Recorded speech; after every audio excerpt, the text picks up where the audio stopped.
We'll let the stragglers join as we go. So welcome everyone. This is our Beaver Science Speaker Series. So today we have Jackie Corday presenting, so this should be a really exciting talk. And at the end, we'll put up our schedule for the rest of the year, and maybe we'll give a shameless plug for BeaverCon as well. Just, I'm sure we'll all be there or thinking about it. Welcome to the Speaker Series. And today we have Jackie Corday, and she is the owner of Corday Natural Resources Consulting. She is a land and water attorney. So even if you're out in the field talking to her, you might be fooled that she's an ecologist, but she's actually an attorney. And so her focus is on stream and watershed health. And I believe she has over 20 years experience, and I think collaborating from federal, state, local, and nonprofit groups to try and find solutions to watershed and stream health issues. Her work really is kind of at the intersection of science, policy, and law.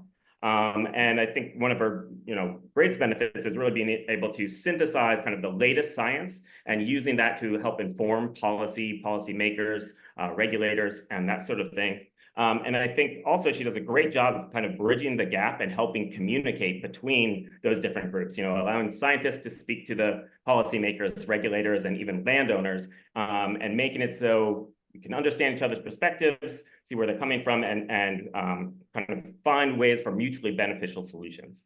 So I think with that, besides owning Corday Natural Resources Consulting, she is the tri-chair of the Colorado Healthy Headwaters Working Group. I think you are the chair, I believe, or at least of the River Restoration Network. Is that, I was like, I don't know the title. Again, I think you're the chair or just the chief cat wrangler for the Colorado Beaver Working Group, which is an unruly group. And then also you are a very active member in the National Beaver Working Groups. So we are very excited to have you. We asked her to come and talk to the science and research group, but there is so much crossover between the management folks as well as the policy. We really just want to invite everyone to join. So with that, I'll hand it off to you, Jackie, and we will follow up her talk, and we'll let Jackie give her talk, and then we'll follow up and we'll have time for question and answers and discussions. Thank you so much, Brian, for that introduction. Really appreciate it. Avery, I was not able to find where I saved my PowerPoint, so we'll have to, there's a lot of links in this PowerPoint presentation that I wanted to share in the chat with everybody, but that will have to wait maybe until the end of the presentation. So I'm going to go ahead and screen share, and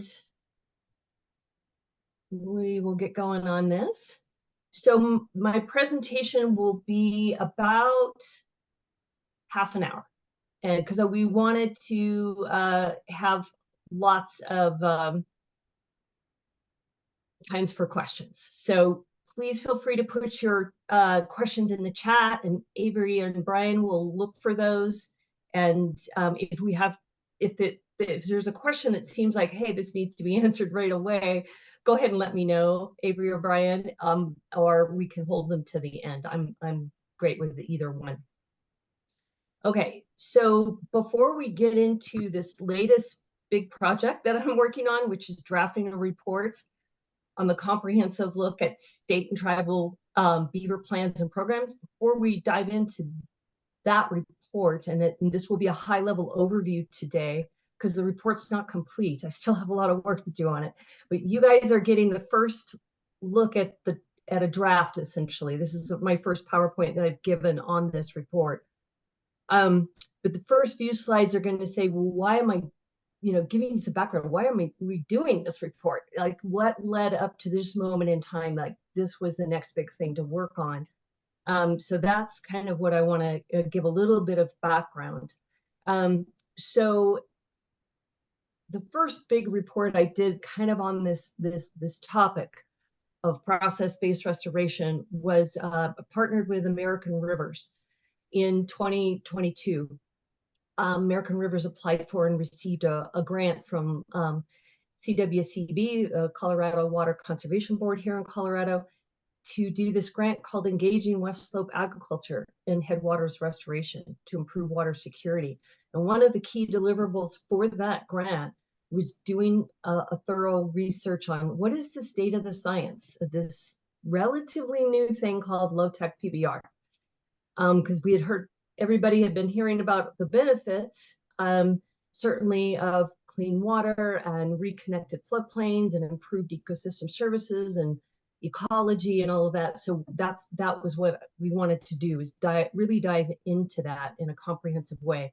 This is one of the first links that I was going to share with everybody, is how to get to that report. It lives on American River's website. And so if you're able to just Google these words, it'll take you right to the report. So that report took well over a year, 2022, and then spent a lot of time in 2023 updating it, because this is such a new area of science. There's so many new great research papers that continue to come out. But this is what the table of contents looks like for section number 3, which was what the heart of the paper, what is the state of the science? And we went through surface water effects, groundwater, water quality, reducing the impacts of natural disasters, fire, drought, floods, economic benefits, ecological benefits, and benefits of interest to the ag community. And this was kind of a watershed moment for me when I was doing all of this research, was that there are vast number of papers over the past 100 years targeted on these topics and around beaver complexes. What are all these incredible beneficial effects of having beavers out there doing the great things that they do? And so the vast majority of papers that are cited in this paper, there's over 1,400 different papers on the research that people have done around beaver, and they really go back decades. Whereas for low-tech PBR, it's just a very small blip of time, really, that it started getting going, really only a little bit more than a decade. And papers weren't getting published until, in any significant number, until 2018. There started to be quite a few papers, and then into the 2020s. So that for me was like, these benefits are just so clearly established by looking at what beaver complexes, when beavers move in and build their dams and create their wetland complexes, that's really where all of these benefits come from. And it's not like they don't also come from low-tech PBR, but the papers made it clear that at this point in time, we know that beavers do it better. And so that was really, I don't know, this is really eye-opening for me to have looked through all of that research. So the report also covers top challenges to beaver returning to their historic habitat. There's a chapter and a lot of information about what are these top challenges. And these are just 3 of the top that there's more in the report, but to just some high summary: habitat being too degraded to support beaver. I think everybody on this call, none of this is news to you. You guys all know of this, that there's either the riparian vegetation is gone or so degraded, there's low flows because it's diverted, there's human land uses that have happened that have changed or channelized the river. Really big one too is the social human conflicts or concerns. Again, I won't go into this because everybody on this call really knows about these things. And then also the unlimited trapping and hunting, and the fact that beaver are not a management priority. So generally, when you talk to wildlife agencies, my understanding is that seasonal beaver trapping is a minor population factor, generally, not every place, but generally, because of the overall drop in the number of trappers today versus in the past, and the low pelt prices. So generally, it's recreational trapping, and they say that that's not a factor in population. That is not a focus of the report to try to get drilled down into that, but it's mentioned. And then But I have heard from a lot of colleagues that unlimited trapping from October to April has been a factor if done in beaver restoration areas. I definitely have heard the stories about restoring an area and then things are going great and then the beaver all get trapped all in succession in one season. So it is an issue. The I think even more of an issue than seasonal recreation trapping is the nuisance beaver kill that's allowed all year. Many states don't track it; they don't have a permit. It's just allowed, and I think those numbers are actually more impactful. Also, the fact that beaver are not managed as a highly beneficial keystone species. Most states do not track their populations or work to support beaver restoration. Some are doing incredible work on these things, but I'm saying that the majority, generally, beaver are not a worry, they're not a species of concern, and therefore they're not managed in a way to maximize all the incredible benefits that they can do for um, many other species. So those are some of the things the report covers. And then this is a slide from a presentation that I've given many times, that ranchers' views of the benefits of restored streams of low-tech PBR are basically allowing beaver to stay in place or return. These are some of the great research that was done by Dr. Susan Charney with the USDA Pacific Research Station, that if beaver are allowed to stay or return, these are the benefits that they're seeing. And what was really key in her work was showing that you need to help stay around and support coexistence. Like when the beaver do come back, make sure your partnership with the ranch and your grant that you did the restoration work covers also adaptive management after the project. So those are some of the things that the report covers. All right, so based on all of that information from that report, where I came to was like, we really need to get a handle on much more coordinated planning around beaver being able to come back to the historic areas and dealing with the hassles that they cause when they do come back. Even if they come back into the upper watersheds, they often move down further and can cause the typical flooding, culvert plugging, that kind of thing. And so I felt like I was inspired by what Utah was able to achieve with their beaver management plan. And so it was kind of a moment in time in 2023. I said, that's really the next big thing that Colorado needs to work on. So I have really fantastic partners to do this encourage plan happening here in Colorado. So the National Wildlife Federation and Theodore Roosevelt Conservation Partnership, TRCP, we formed a team in September of 2023 to basically work on encouraging a statewide beaver management plan happening here in Colorado. And so that was in September. And one of the great things that happened in November of 2023 was the leadership of the Wildlife Commission. They basically put it on the radar that, hey, they're interested in understanding how is Colorado CPW, Colorado Parks and Wildlife, currently managing beaver. Well, are there things that potentially could be done better to help deal with both the coexistence issues, the problems that they can cause, and maximize all of the incredible benefits when they come back on the land. And so in November, the commission asked for CPW to give a presentation on that topic at a future commission meeting.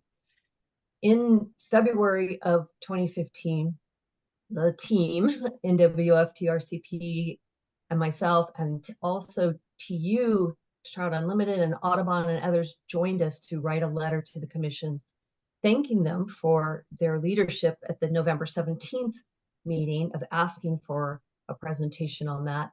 And we focused on talking about the need for a statewide beaver management plan. At the April meeting, a commission meeting, CPW staff did give that presentation that the commission had asked for, and they announced that they intend to develop a statewide beaver management plan in the future. So we were ecstatic, very, very happy about that. In the May of 2024, this year, work began on researching for the report that we're going to talk about today. The review of the comprehensive state and tribal beaver management plans and programs. And then our team met with CPW leaders to get early input on a draft outline of the report, all the topics that we were going to cover. We wanted to know what would be helpful to them, and they gave us great feedback. So that was really a really wonderful start to this report. And then I went on this huge road trip to go see beaver relocation facilities in Washington, Utah, and Idaho. So more about that as we move through. And this link is to an article that NWF posted on about these steps and why Colorado needs a statewide beaver management plan. Okay, so what the report covers. So what you're seeing here are the draft chapters of the report, and I highlighted in yellow what we'll have time to hit as the highlights of today. The reasons to plan for beaver management, examples of state beaver management plans, tribal program examples, relocation, and some of the main barriers, which we did talk about, but I'll mention a little bit further. These other ones, I think the folks on this call in particular know really well, certainly the living with beaver coexistence solutions. So I'm not going to cover that. Okay. And then the purpose, this is really the purpose, was written to help synthesize and summarize many existing plans and programs developed thus far by states and tribes across the U.S. that work to support watershed health and biodiversity via beaver conservation with education, coexistence, relocation, among other strategies. So reasons to plan for beaver mitigation beyond game and nuisance regulations. And so the reason for that title is because right now, currently across the United States, the vast majority of states only plan, they don't necessarily plan for beaver. I don't want to necessarily use that word. They manage beaver through a trapping season and then allowing for nuisance trapping. And so those are the two things that they do around beaver. The majority of states, not all of them. You'll see some great examples of where they do a lot more than that. So this is more about like, so here are some reasons why you might want to think about doing more than just these game regulations. And I think folks, again, on this call really know this fact. Historic beaver populations have never recovered in numerous places where they can provide huge benefits with the least risk of conflict in upper watersheds. So those open landscapes, large areas of public, state, tribal, and private lands where there will be a lesser chance of conflict, they still have not recovered from the 1800s trapping in many of those areas. And plans and coordination is needed to help them recover in a strategic way. Most states, including Colorado, do not have a statewide policy and strategy. Stakeholders really need to be at the table. So agriculture, water users, trappers, land and transportation, infrastructure managers, tribes, so many different people need to be at the table for a plan to really be meaningful and not just sit on the shelf, to actually be implemented. They need to be there. It needs to happen through a public process. So from our letter that I mentioned that our team sent to the Wildlife Commission in February, this is some quotes from our letter. A plan could be beneficial in these things: developing further recognition of the importance of beaver, support for non-lethal management, coordination among federal, state, and local efforts, and direct public and private funds to increase beaver assisted restoration activities where appropriate. Okay, so now we're going to get into examples of state beaver management plans. I told you earlier I was really inspired by what happened in Utah, and I do believe folks on this call are really fairly familiar with Utah's plan. But so I'm just going to cover some of the highlights and maybe some things that you may not know. It was first adopted in 2010 and updated in 2017 by the Wildlife Board. There was an advisory committee that gave input and reviewed each chapter of the plan. They consisted of 5 Utah Division of Wildlife Resources staff and representatives from the Forest Service, BLM, USDA Wildlife Services, NRCS, Utah Trappers Association, Utah Farm Bureau, Utah Cattlemen's Association, and the Grand Canyon Trust. The goals, this is pretty much right out of the plan. 4 big ones: maintain healthy beaver populations. They acknowledged that they had not recovered from the historic 1800 trappings, and I think that's really important.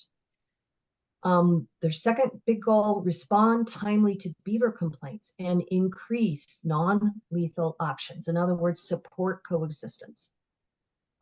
Increase watershed restoration through nuisance beaver relocation where appropriate. And the 4th bullet there: education, not only of external stakeholders, but internal as well, internal staff, on of beaver management options and the role of beaver in Utah's landscape. So that's just a high-level review of their goals. And then plan implementation. So far, living with beaver education training has been key in their implementation. Materials were developed and shared with their staff, internal staff, and external partners. Mitigation strategies have been implemented on private and public lands. Coexistence training by Beavers Northwest was done in 2023 for their staff and external partners. Relocation work. This was kind of really interesting, is delving more into what has happened since the plan. The staff in the Southwest and Northwest regions of Utah Division of Wildlife have championed developing nuisance beaver relocation programs. The Southwest region established a beaver holding facility near Cedar City and hires 2 seasonal trappers each year to trap and bring nuisance beaver to the holding facility. The beaver are relocated on national forests, and it was really great to hear that this program has gained so much momentum and success that they actually have to say, get in line, to requests from folks from the national forest, like, we're not going to be able to fill all your requests, but we've got you now on the list. So that was kind of fun to hear. Relocation numbers vary greatly each year, from 58 in 2018 to only 20 in 2023. There's many different factors that go into that.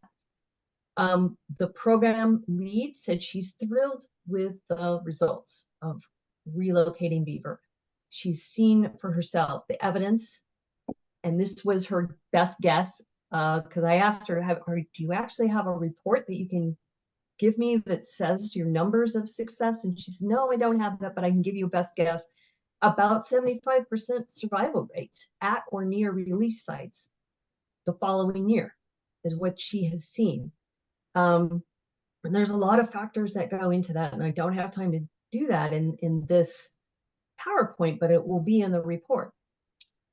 The Northwest region also supports beaver relocation work, but they do it through the Utah State University Beaver Relocation Ecology Center. They partnered with them to be the holding facility, and they assist with relocating the beaver in national forest as well. But they've gotten inquiries from the BLM and private landowners, so we'll likely expand there next.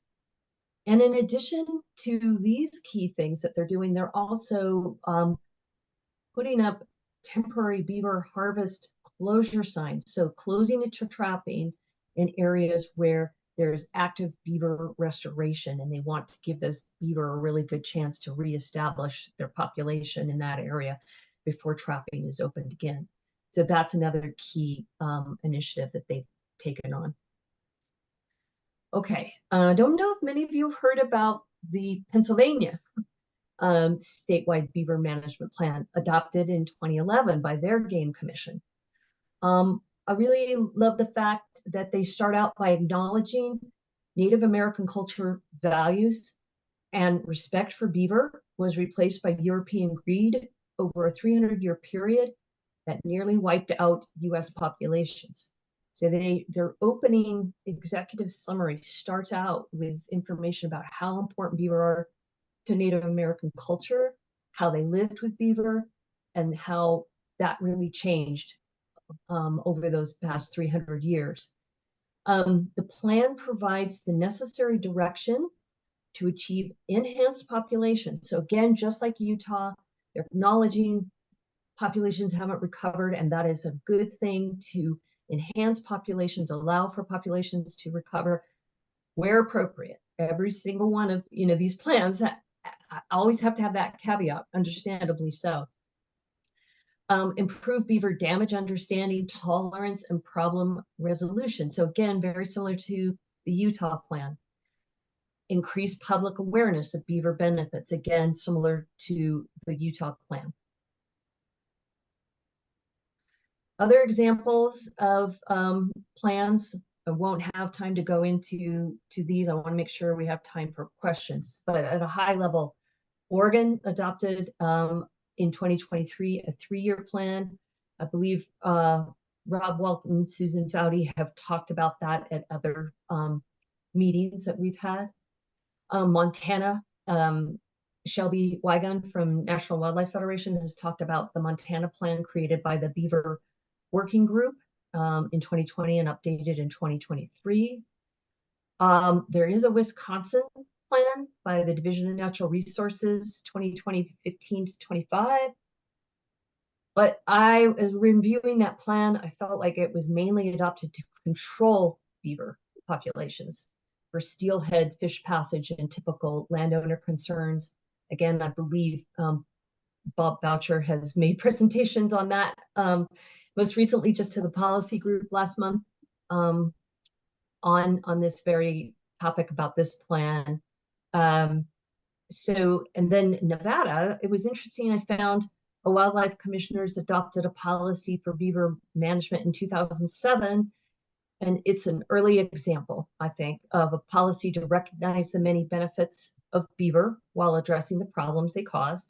Goals include Nevada's beaver population recognized as a valuable element of Nevada's natural and historic heritage. So that was nice to see that language. And then next up, I know we're all waiting to see what happens in California with their plan. Okay, examples of tribal programs. Let me see how I'm doing on time. Whoa, okay. Unfortunately, I got to speed it up a little bit. Okay, Tulalip tribe in Washington, they were one of the beaver holding facilities that I got to visit in May. It was really wonderful to meet Molly Alves and the Tulalip tribe staff that she works with there. And you probably know, most of you probably know on this call that she is now in California, but I got to meet her when she was still there and hear about the program. The program came to life in 2014 after, I really love this sentence, after former treaty rights director Terry Williams attended a salmon restoration summit where attendants were asked to dream of new, less expensive ways to addressing salmon decline on a landscape scale. So that came from a PowerPoint. I got that quote from Dylan Collins, who worked with Molly Alves for many years, and he's still there now. He's the assistant wildlife biologist. And it was from one of his PowerPoints, that quote. So that was really cool. Partnering with Beaver through relocation to restore and create salmon habitat is kind of the main bullet point of what they are trying to do. And then while again, here's a common theme, while beaver populations continue to recover from 1800s trapping, they are still absent in many upper watersheds where they could do a lot of work, beneficial work. So these two maps I just wanted to show you real quick. This is where the Tulalip tribe is located, right there along the coast. This was the kind of the ceded lands, the lands that they used to be in, and so they still work in this entire area is important to them. But for the beaver restoration project, they're really focused on the Stillaguamish watershed and the Snohomish. So that's why I put this map in too, to see those two big watersheds. They're working on national forests again, like most of these other programs I've mentioned.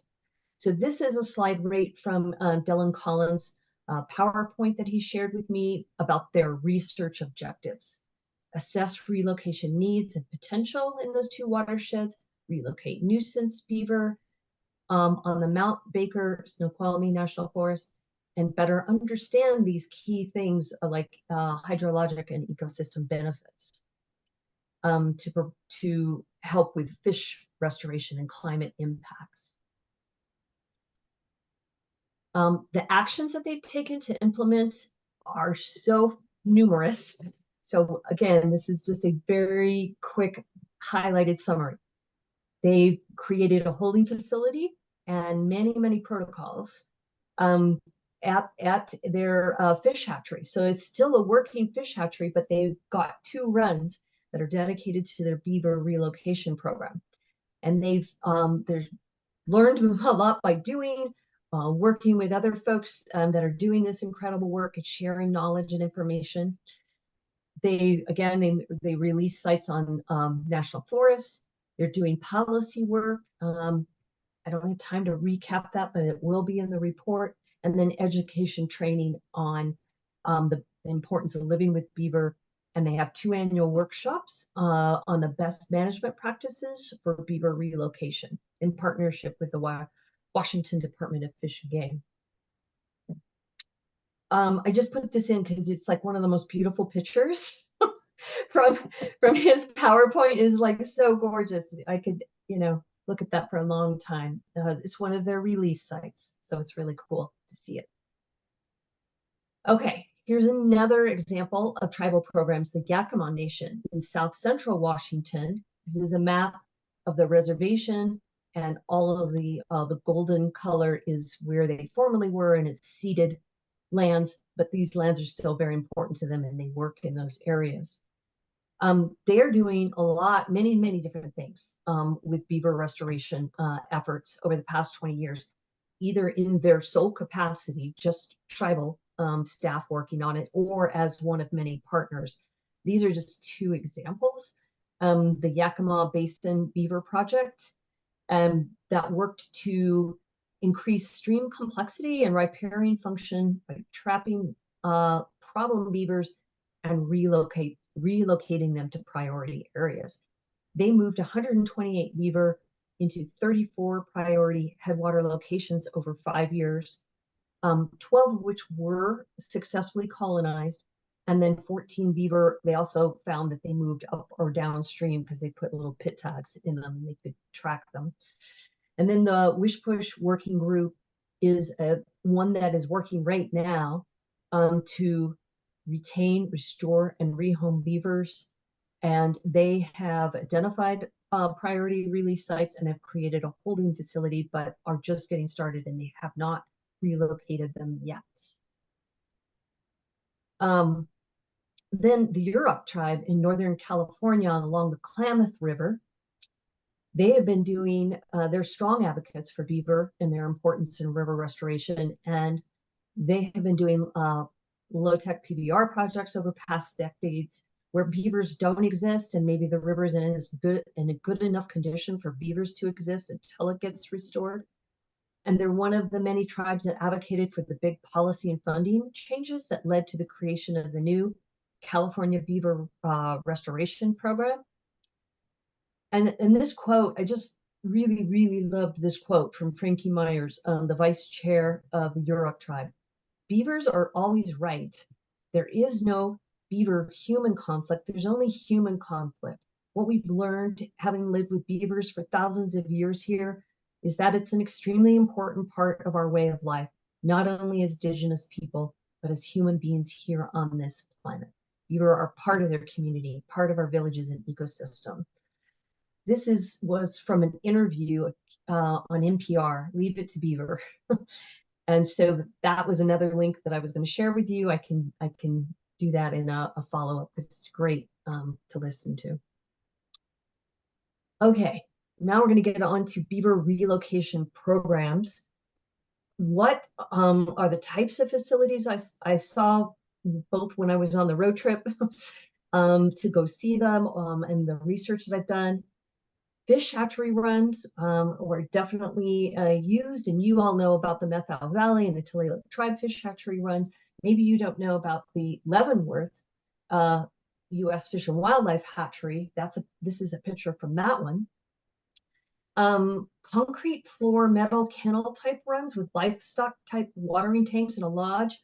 This is where you have a little bit more of a budget and you don't necessarily have a fish hatchery partner to work with. I saw quite a few of those. I saw folks with mobile units, a trailer kind of with a dog kennel type of setup with shade and water to get beaver to and from. But sometimes that's all that they have. So they're not holding them for very long. They're capturing them and then relocating them within probably about 24 or 48 hours. And then I'm going to show you in a few slides what I think is kind of like the state of the art happening in Wyoming. So who built and manages them? I thought this was pretty interesting. Some are built by the state wildlife agencies and federal wildlife agencies. So there's some built by U.S. Fish and Wildlife Service. That's the hatchery, former hatchery run example. Nonprofits are really big in this space. Usually they're working in partnership with state wildlife agencies or federal wildlife agencies. The tribes gave you an example of that. University, US or USU. I think most of you are familiar with their facility, the Beaver Ecology and Relocation Center, which is partnership of nonprofit with the university. And then zoos. Zoos are starting to really enter this space. Portland Zoo and Logan Zoo are two examples. Who works daily to keep water and facility clean and supply food? This is really important because one thing I learned from that road trip is that there's a ton of work that goes into managing properly a beaver holding facility. A lot more work than a coexistence project that usually can be done within a day, and then you're gone, and then maybe you come back once in a while to check on it, make sure it's working right. There's a lot more work that goes into these relocation programs. And so that's why I'm noting this. Sometimes it's the agency staff or the NGO staff that's running the facility that's doing all of that work. Sometimes it's the agency or NGO staff plus volunteers. But you know, there's still work in managing volunteers.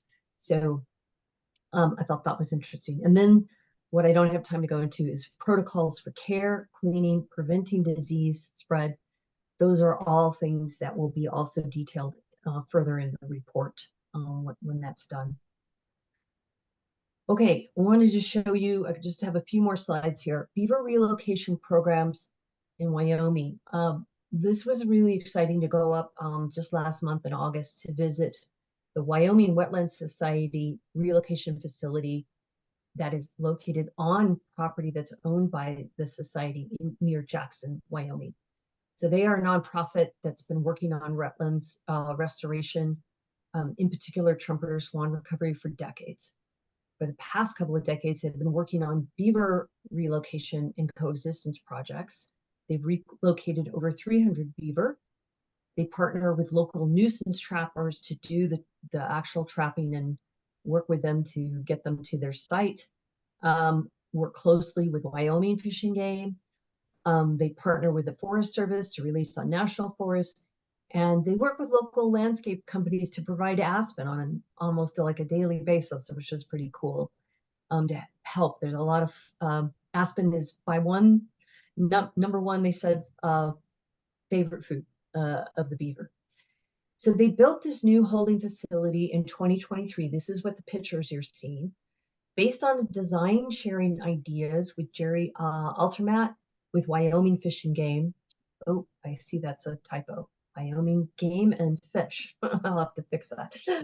Who were also working on building one. And you'll see that in the next slide. The facility design incorporated lessons learned over the years on two main things: how to reduce the stress on the captured beaver, and how to make the facility daily cleanup more efficient, because it is a lot of work. So during the BeaverCon presentation, I'll have more time to talk about this, and in the report, I'll have more time to talk about these two factors, but I don't today. Okay, so this next slide is the one that was designed and built by Jerry Alterman. And this is actually, it's just absolutely amazing. There's so many details here that we won't have time to go through today. But this recording is going to be shared, so when you have time, you can go back and stare at this longer, because it's really a brilliant design. And the cool thing about talking with Jerry, I just love talking with him. He's just so dedicated and such a beaver believer, and he's a terrestrial biologist, okay, which was really interesting to me, because a lot of times it's conservation biologists that are involved in this, or fisheries biologists, but he's a terrestrial biologist, recognizing the incredible value of partnering with beaver to restore habitat, because it's just so important to a spectrum of species from aquatic to terrestrial. So he's worked with his partners to really relocate over 70 beaver from 2019 to 2023. That resulted in 10 successful colonies. Again, like the Utah biologist that I talked to, he's very pleased with the results. And he emphasized that partnering with beaver versus relying on low-tech PBR is the way to go, because no Division of Water Resources permit is required. Beaver do it better, and they work free 24/7, and no maintenance is required. This designed and built state-of-the-art holding facility was done by mainly donated funds. That was a great story to hear about donations that came in to help get this built. And Jerry gave a fantastic presentation in 2023. Again, here's another link that I'd like to put in the chat for folks who haven't heard him present and seen the pictures of the work that he and his partners are doing. It's really inspiring. Okay, so last slide. How are we doing? Yeah. Summary: what approaches seem to be most effective? Again, this is a draft PowerPoint, so this is my draft thoughts at this point in time. But if your overarching goal in your state is to keep beaver in place when possible through coexistence, and to support beaver recolonization where appropriate for the many ecological and ecosystem benefits they provide, then these are my thoughts on what I've seen as really kind of some of the most effective strategies to achieve that goal. And that's a coordinated plan developed by the State Wildlife Agency, with public, process, and stakeholders weighing in on this and giving their buy-in on that, which is so important. Statewide, if possible, to have consistency across the state. And if not possible, then at least regional, basin-wide, maybe on the Huck 6 scale. And then the strategies for the plan. The plan should always cover supporting coexistence, education, and implementation, supporting relocation, recolonization when coexistence just absolutely won't work, and those beavers are going to be killed if you don't otherwise move them. And reviewing trapping regulations. They may need some changes. You may need to, the agency may need to give themselves the ability to close areas to trapping in restoration areas. And then maybe they need to look at the permits being required for killing nuisance beaver and tracking those numbers, and maybe having some criteria. Because right now, the large majority of states have, like I said, no permit required, no criteria required for maybe first at least looking at coexistence.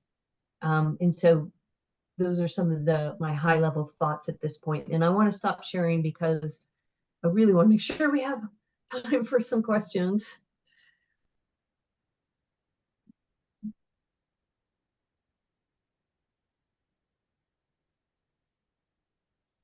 All right. Nice. Thank you, Jackie. I can't see anyone anymore, but yeah, thanks a lot. That was really great. I tried to put as many of the links in the chat as possible, so hopefully folks can see that. Thank you. Yeah, so hopefully that worked. Yeah, if anyone sees something I missed, yeah, throw it on in there now. And I think great, we should just open it up to questions. If you're shy and you want to type it into the chat, you can do that as well. And Sandra, maybe you can help me keep an eye on both of those. So yeah, if someone's got a question, you can just jump on in and shout out, or you can raise your hand and we can be civilized and we'll call on you. I know that was a lot, a lot to process in 35 minutes. But don't be shy if you have questions.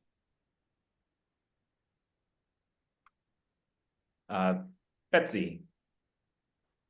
I'm just gonna jump in so that other people can come up with their questions. And this is an oddball question, but I noticed you didn't include Vermont. And I don't know if anybody else is on here that's from Vermont. I don't mean to say that we have an excellent beaver plan, but the Fish and Wildlife Agency thinks they do. So my question is, does your report, your last slide was really great.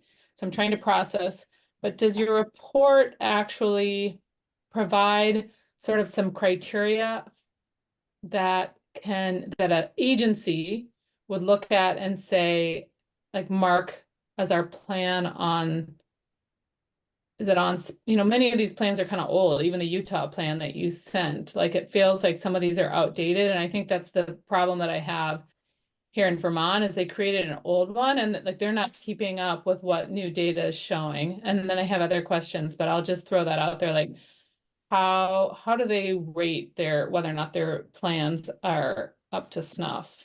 Because you've talked about like management versus coexistence strategies and how to evaluate that. Great question. Thanks, Betsy. I'll just answer your question about Vermont. If anybody has a plan from their state that I've missed, please maybe drop a link in the chat about, hey, wait a minute, this state has a plan too, because I want to make sure I capture all of that. Any state that does have a plan, whether it's old or new, that would be great. There's only so many hours in a day that I can do this research, and so any help like that would be great. Well, yeah, and most of the people here who are Beaver supporters would say that it's not an actual plan, but so the question is, how do we be able to frame, like, your plan actually isn't really up to snuff too. So I'll find a link for you and we can continue there. That would be great. I would say when I was reading the plans, there's some that I liked better than others. Okay, and what did I like better? I liked plans that were clearly addressing coexistence in a big way, because that's just so critical in every state, right? Every state needs that, and thinking that through and what that looks like and how they can support that. I liked plans that really talked about the ecology first of beaver, how critical they are to every state's ecology. Like, they were in every single state, right? Even the panhandle of Florida. And so talking about the ecology and their important role and how they have not recovered from the 1800s trapping. Like, that's important. Talking about how important they were to Native Americans. I loved that. The Pennsylvania plan started out with that and acknowledged that right off the bat. Talking about, what about those beaver that cannot be, the landowners just cannot live with them. It is causing too much problems. There's not a solution. Talking about what to do in those situations can they do a relocation program? How can they support maybe a nonprofit that has started that but needs more support from the state wildlife agency? There's so many different things to be thinking about that. And then, you know, having a chapter on education, just all around, elevating the public and key stakeholders around how important beaver are. There's just like some of the key chapters, and I will definitely talk about that in the plan. Does that help, Betsy? Cool. And I'm gonna jump in and so let's go Logan, then Mark, then we'll go Alexa, and then Karen. Awesome. Thank you. Well, sorry to be off camera, but just having some internet issues, but that was a fantastic presentation, Jackie. So thank you. I'm thinking about how to distill some of this for state legislators who are interested in taking on, you know, beaver management and coexistence in their states. And I know there can be a lot of variability, as you highlighted, between kind of the status of what's been done so far with trapping, with relocation, with coexistence, et cetera. So I'm wondering what or who are the best folks for state legislators to reach out to in their state, recognizing also the dynamic that you highlighted where, you know, like in Vermont, some state agencies feel that they are doing something or doing enough already. So I'd love to kind of get your thoughts on like, what are the best resources they have and who are the best people to reach out to figure out the status on these different categories you've highlighted. Great question, Logan. Thanks for that. My number one go-to is always going to be the state wildlife agency. They are just absolutely key. And in that, if they are not on board and spoken to first, I mean, that's just so critical to have established that communication first, instead of, for example, just going right to legislators and say to legislators that you know are key beaver relievers and saying, hey, maybe we could draft this legislation that requires the state to do a statewide beaver management plan. Like, first needing to go to the wildlife agency and having conversations with them and trying to develop that relationship and understanding where they're at would be, in my opinion, would be key first. And in states, because I'm aware of some states where that has not seemed to work so well because the agency, for whatever reason, is in a different space on where they're at with beaver, then that's when you start trying to build support in other ways. So that's a big question, so I'm going to leave it at that, if that's okay. Thank you. I'm gonna jump in real quick because we're 3 minutes away, so hopefully we can stay a little longer. People have questions. I can go a little longer if folks want to stay on to. I will just raise letting just one question and then I'll jump back to you, Mark. From the chat, someone asked, what's the timeline for this report coming out? Not to put pressure on you. Do you know? Yeah, right now, the timeline is December, that we hope that it will be ready to go public. That is the goal. And then another quick one from the chat is they ask, how can smaller plans like municipal or regional beaver plans kind of push things in the right direction? And I guess maybe I'll rephrase that to make it quick, is have you kind of incorporated some of those more localized plans into this report? And Yes, great question.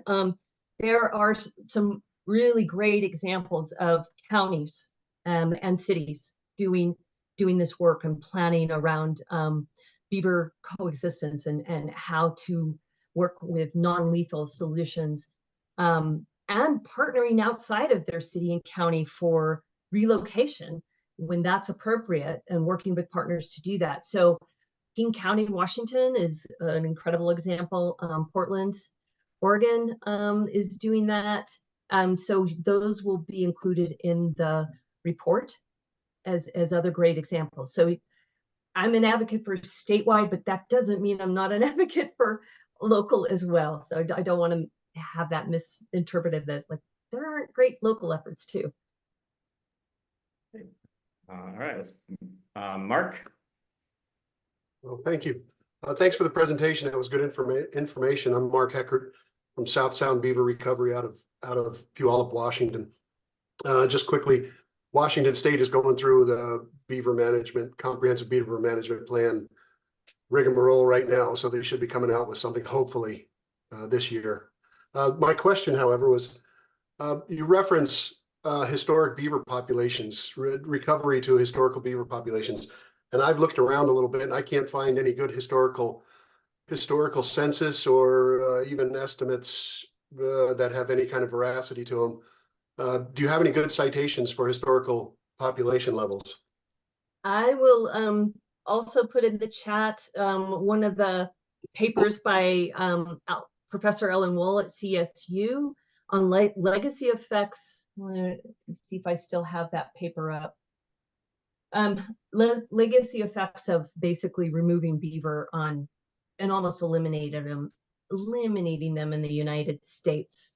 But I haven't independently done that research of what is the best numbers, because you have probably heard the 60 to 400 million number. That's in many, many papers and presentations. That is not something that I'm going to be able to profess any expertise on. And I have to rely on other experts who have come up with those extrapolations based on wetlands in the United States prior to the wave of development that came across and the trapping and etc. So no, I can't give you something probably that you haven't already found.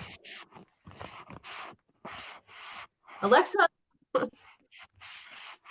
Hi, Jackie. How are you?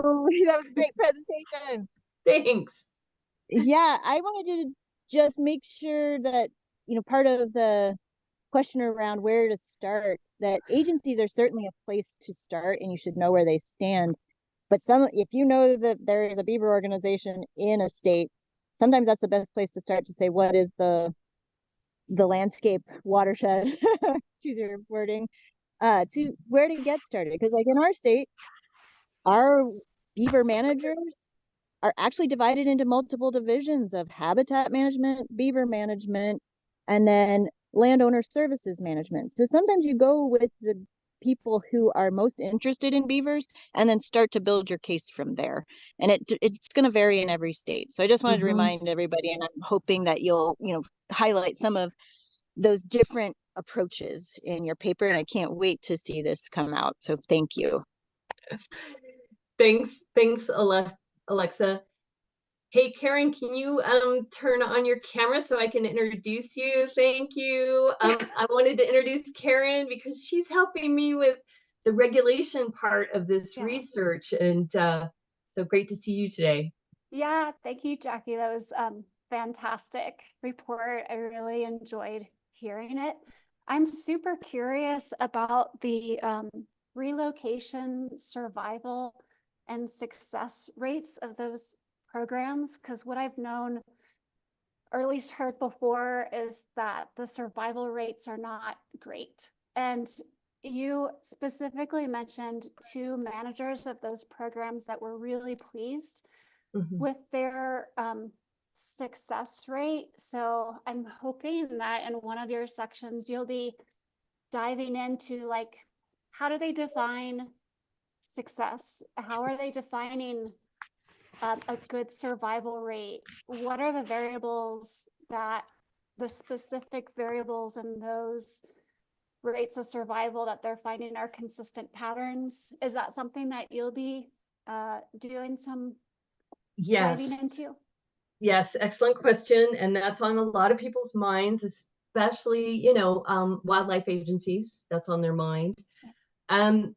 I went into the research with the same, I had heard the same information of like maybe 20%, right?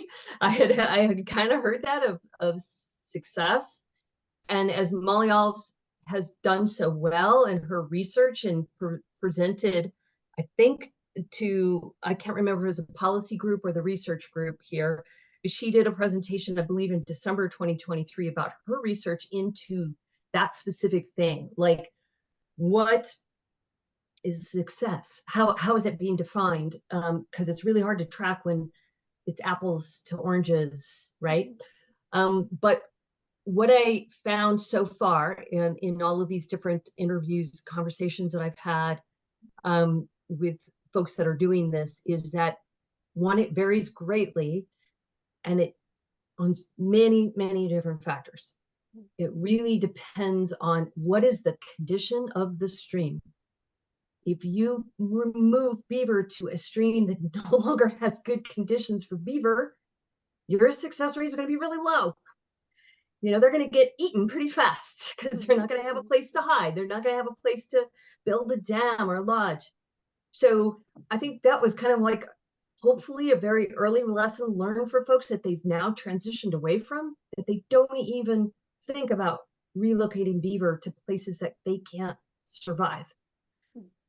So that would be the number one criteria, is just like, is this suitable beaver habitat? You can't expect them to perform miracles at degraded stream sites. It has to be in decent condition. Is a really heavy predator area? Do they need some assistance in getting a starter dam going to hide from those predators? There's just so many different factors that I'm seeing, and so yes, that will be in the report. Thank you. Thanks, Jackie. Stevie, are you still there? Yes, sorry. Sorry about that. Thank you so much for presenting this, and sorry about my camera being off. Can you, I'm sorry if I missed it, tell me, where is this report going to be shared in the goal frame of December? Like where is this ultimately going to end up? It will live on National Wildlife Federation's website. So they will create a landing for it. Those details are still to be worked out.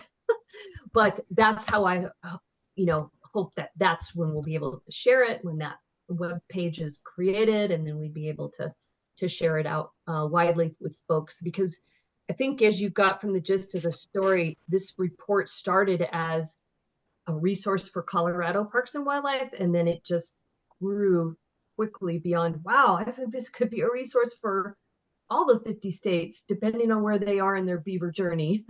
So that's kind of how it just grew. Okay, thank you so much. I did hear somebody else kind of allude to, I live in Utah, and I heard somebody else allude to, like, are these really timely? What's the monitoring? And somebody just saying there's a 75% survival rate versus like seeing it, I think is really something to be considered, especially when you're handing over state or agency power of animal to, like an agency to take care of. And, they use that word nuisance and then like benefit, like, oh, it's a nuisance, but it's also like a benefit. So I think it is important to keep in mind, since this is what's working best, is the last thing, maybe like a page of like suggestions.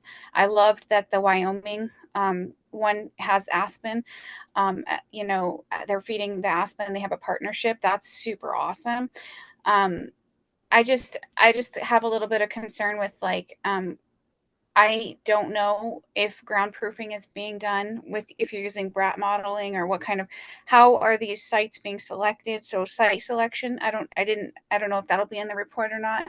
But I think that ground proofing and that care and that removing of the stress on the beaver or any wild animal that you're relocating, should be highlighted too. Because I think that when it like in my forest, I just saw like at least 100 or 200-year-old dam that had been bulldozed, and that was in one of those protected areas where they said closed to beaver harvest. So, but the public doesn't.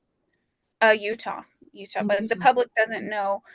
And I also did see a pond leveler, which was helpful. Like, but the public doesn't know what's happening there. So also some sort of like public knowledge at these sites might be helpful if it's in the national forest.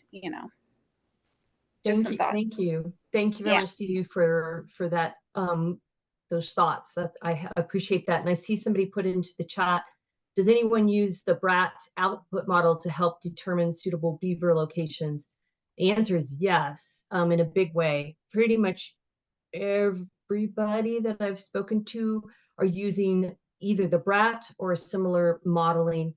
And because so many of them are working with national forests in particular, you've got all of your national forest partners there, the different ologists that it takes to do this kind of assessment, right?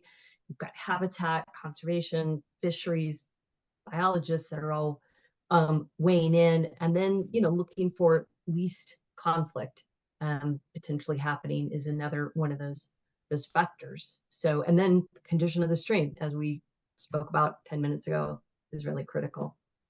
Mark. Oh, I'm gonna say, yeah, maybe we'll have Mark be the last question because we're about 10 minutes over. So thanks for sticking around, Jackie. Yeah, can we direct questions to you, Jackie, if other folks want to follow up with you? Yes. You can find her online. Or my email's really easy, JackieCorday@gmail.com. All right, I'll just make my comments quick. My wife and I are with the Winterman Wintu tribe from Northern California. We just started working on a decision support tool grant from our California Department of Water Resources, and we're partnering with Trout Unlimited from Southern California. And we've been in conversation with the Forest Service in our local district and CDFW, Fish and Wildlife, California Fish and Wildlife. My specific question is, it looks like we're going to have to do a NEPA for any reintroduction of beaver into the national forest. And if you know, if we could find some resources or examples of the NEPA that we could, you know, of course the Forest Service is going to be doing that NEPA, but we would like to be able to input into that NEPA project and maybe be able to expand it, expand it to forest wide if we could. And the one more comment is, I was on a national forest question and answer session, and I asked about beaver, and the national offices did not have beaver as a priority for reintroduction. And I just thought that was maybe that's a need where we need to work. People need to work on that, because so much of the water resources are in national forests that would be so beneficial in so many areas, especially in the West. All right, thank you. Thank you so much, Mark. Really great observation near the national forest. And what I have seen is that it is very, their approach to beaver is very national forest by national forest. It really varies.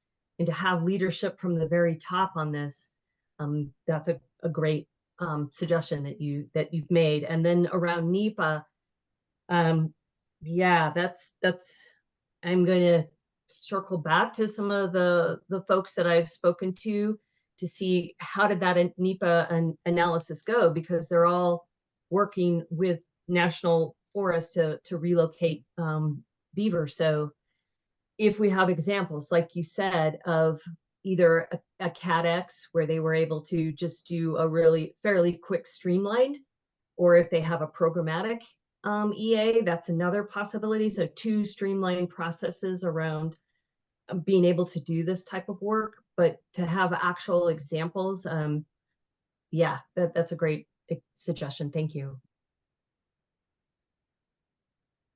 Great. Well, thank you everyone for coming. Thank you, Jackie, for the presentation. That's terrific, and for sticking around to answer questions. I think we all have more questions, but maybe we should not take up 2 hours of your time today.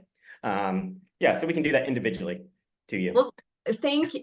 I just want to thank you so much for organizing this and inviting me, and thank you so much for all of your questions. This is so helpful and I think it's helpful for all of us to hear what's on people's minds around this topic. So Thank you very much. Hopefully I'll see a lot of you at BeaverCon. There will be a little bit longer version of this. Again, this was a draft. So we'll hopefully see you then. Thank you. Great. Thanks, everyone.